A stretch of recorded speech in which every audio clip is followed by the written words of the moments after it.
Memphis, Tennessee, 1954. The air was thick with summer heat as a nervous 19-year-old Elvis Presley walked into Sun Records for what would become the most important audition of his life. His palms were sweaty, his heart racing as he clutched his guitar and waited for his chance to impress Sam Phillips, the man who could change everything.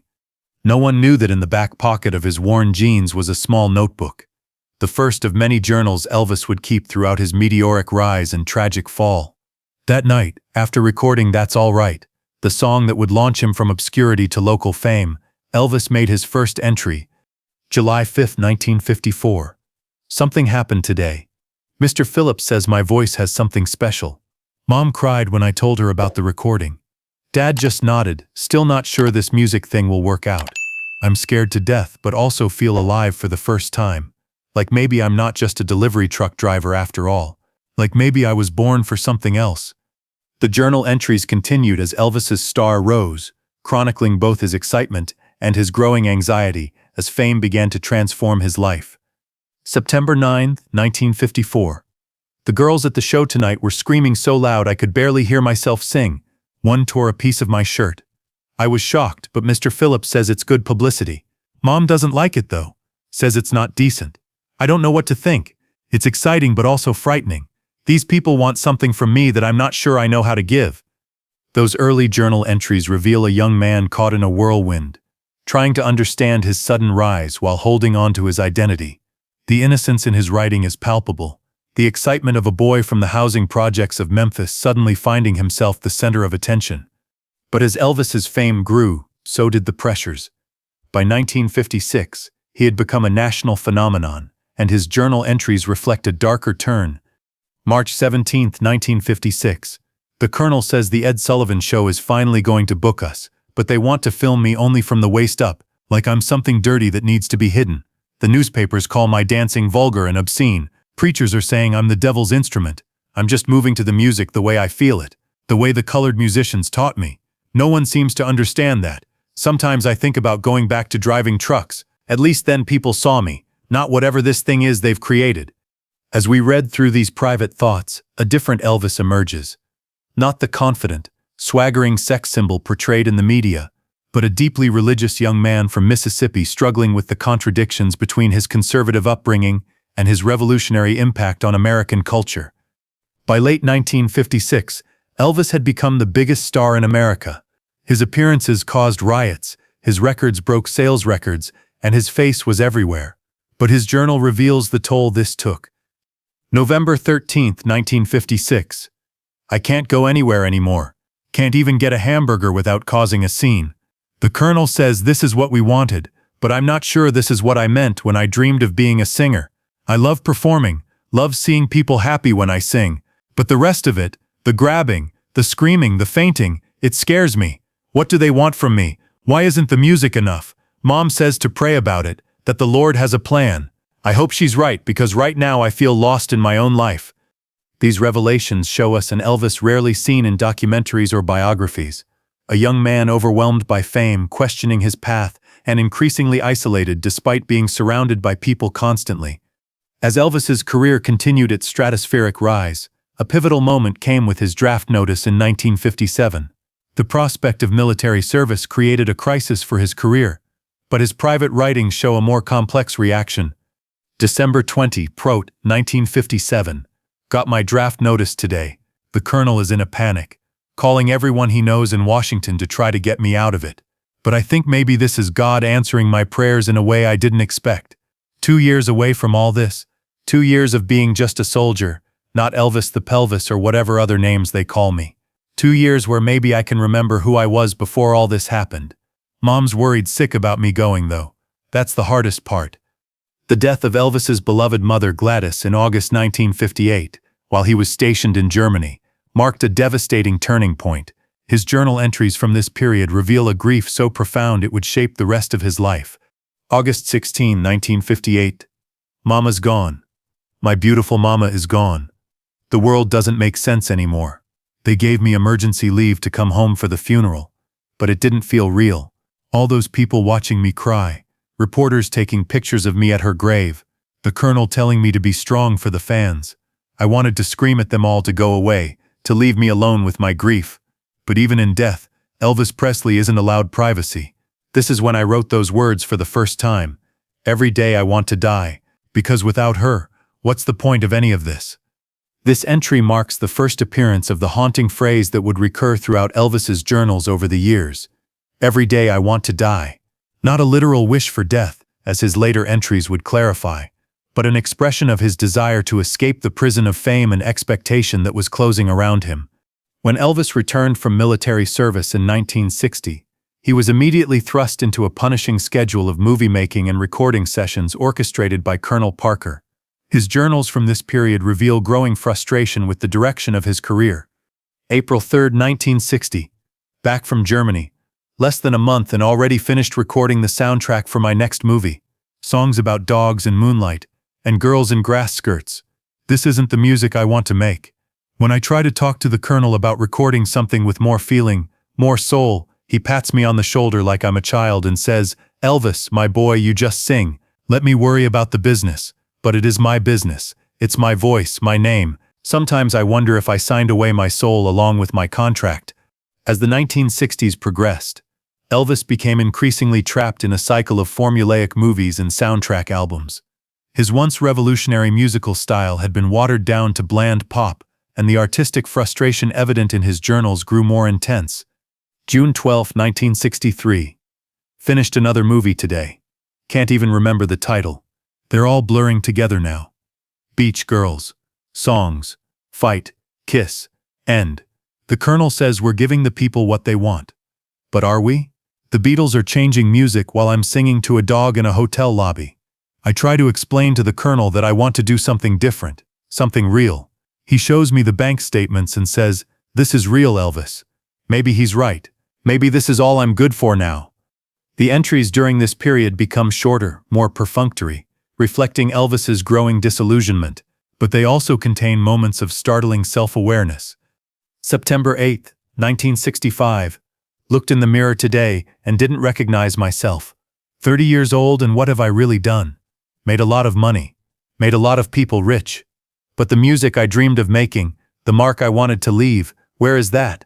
The Colonel keeps saying next year we'll do something different, but next year never comes. Every day I want to die a little more. Not to end my life, but to end this life, to find a way back to something real. The isolation of fame had created a paradox for Elvis. Surrounded constantly by people, yet increasingly alone. His inner circle, the Memphis Mafia, provided companionship but also insulation from the real world.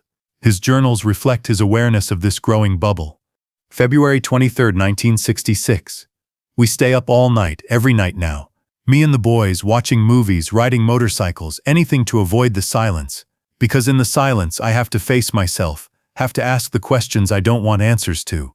What am I doing? Where am I going? The pills the doctor gives me help push those questions away. The Colonel says I need my rest, need to be fresh for filming. The doctor says these are just to help me sleep, just to help me wake up, just to help me get through the day. But I'm not sure I'm really living days anymore, just going through the motions. The growing dependence on prescription medication, initially to help him sleep and then to help him wake up and function, becomes a recurring theme in the journals. Elvis writes with painful honesty about the slow slide into addiction. October 30, 1967. The dreams are getting worse. Nightmares, really. Only the pills help, but then I need more pills to wake up, more pills to perform, more pills to sleep again. Dr. Nick says it's all safe, all legal. But I see the concern in Priscilla's eyes. She found my journal yesterday and I think she read some pages. She cried and asked if I really want to die. I tried to explain that it's not about wanting life to end. It's about wanting a different life to begin. But how can I begin something new when I'm trapped in gold handcuffs? The late 1960s brought a brief resurgence for Elvis. His 1968 comeback special on NBC reminded the world of his raw talent and charisma and reinvigorated his passion for music. His journal entries from this period show a renewed hope. December 3, 1968. Performed live tonight for the first time in years. Not a movie soundtrack. Not a manufactured studio session. Just me and the music in an audience. I was terrified at first. Hands shaking so bad I could barely hold the guitar. But then something happened. The music took over. Just like in the old days. The audience felt it too. For those few hours, I wasn't the movie star or the product. I was just Elvis, the singer. Maybe there's a way back after all. This optimism continued as Elvis began his Las Vegas residencies and returned to touring. But the grueling schedule soon took its toll, as evidenced in later entries. August 12, 1972 shows a night, 7 days a week in Vegas. My voice is holding up, but the rest of me isn't. More pills to sleep, more pills to wake up, more pills to go on stage. The Colonel keeps adding shows, keeps pushing. Strike while the iron is hot, Elvis, but the iron has been hot for 15 years. When do I get to rest? When do I get to live? Every day I want to die a little more. As the 1970s progressed, Elvis's health declined precipitously. Weight gain, drug dependency, and exhaustion took their toll. His handwriting in the journals becomes less precise, the entries more rambling and sometimes incoherent. But there are still moments of lucidity and heartbreaking self-awareness. June 26, 1977. Saw myself on a tabloid at the grocery store yesterday. The bloated king, they called me. Couldn't even recognize myself in the photo. How did it come to this? Every day I want to die, but I think maybe I've been dying for years already. Dying by degrees. The boy from Tupelo died a long time ago. Even the young rocker died. All that's left is this caricature, this jumpsuited Las Vegas act. The Colonel still talks about next year's plans. More tours, more merchandise. There's always a next year in his mind. I'm not sure there's even a next month in mine. This would be one of the last entries. Elvis Presley died on August 16, 1977, at the age of 42. The journals, if they had existed, would have given us a window into the soul of one of music's most iconic and tragic figures. They would have shown us the human behind the legend, a sensitive, intelligent man trapped by his own success, struggling to reconcile his humble religious upbringing with his revolutionary impact on popular culture. A man who changed the world while losing himself in the process. Of course, these journal entries are imagined. While Elvis Presley did keep notes and jot down thoughts throughout his life, no comprehensive journals have ever been discovered. The real Elvis remains, in many ways, as mysterious in death as he was larger than life in person. But perhaps that's what draws us to him still. The enigma of a poor boy from Mississippi who became the king of rock and roll and paid the ultimate price for his crown. A man who made us all feel something with his voice, while keeping his own deepest feelings hidden from view. In the absence of real journals, we're left to piece together the inner life of Elvis Presley, from his music, his performances, and the recollections of those who knew him. And perhaps in that process, we can find a cautionary tale about the price of fame, the burden of being an icon, and the struggle to remain human in the face of adoration that transforms a person into a product. If Elvis had kept such journals, if he had documented his journey from Memphis to Hollywood and beyond, perhaps the most important lesson would be this. Behind every icon, every legend, every larger-than-life figure, there is simply a person, with hopes and fears, strengths and vulnerabilities, triumphs and failures. A person trying, like all of us, to find meaning and connection in a world that too often values image over substance.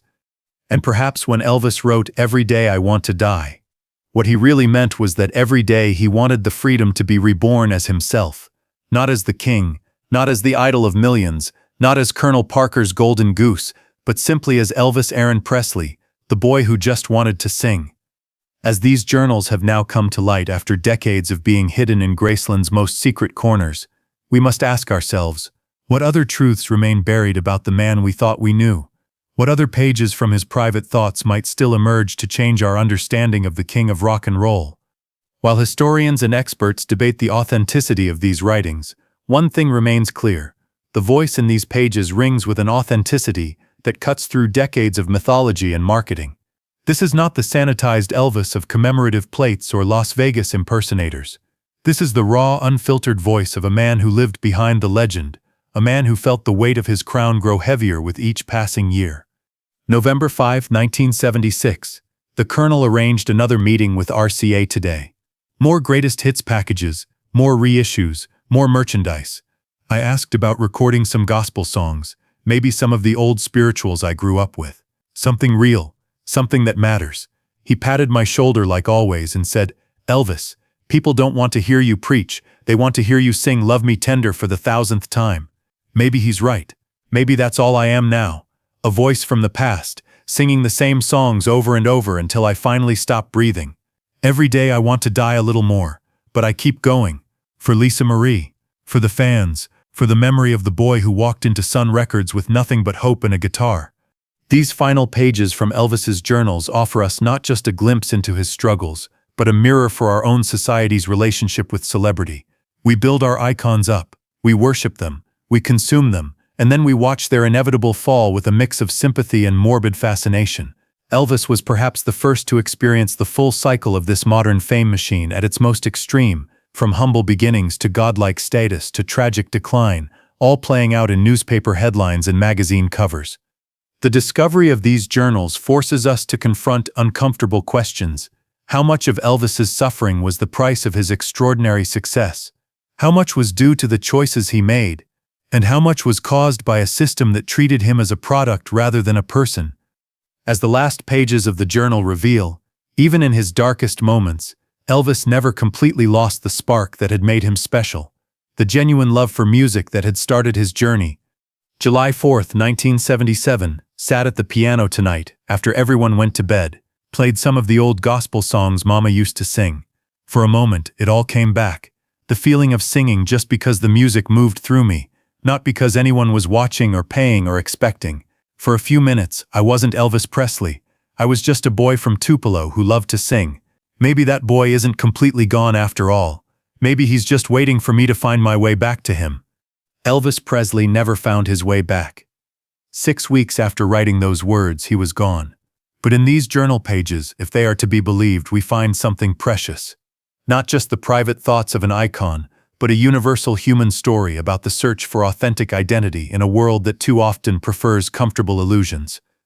And perhaps in reading Elvis's most private thoughts, we can begin to separate the man from the myth, the human being from the cultural phenomenon, and find in his struggles something that speaks to our own search for meaning and authenticity in a world that often values appearance over substance.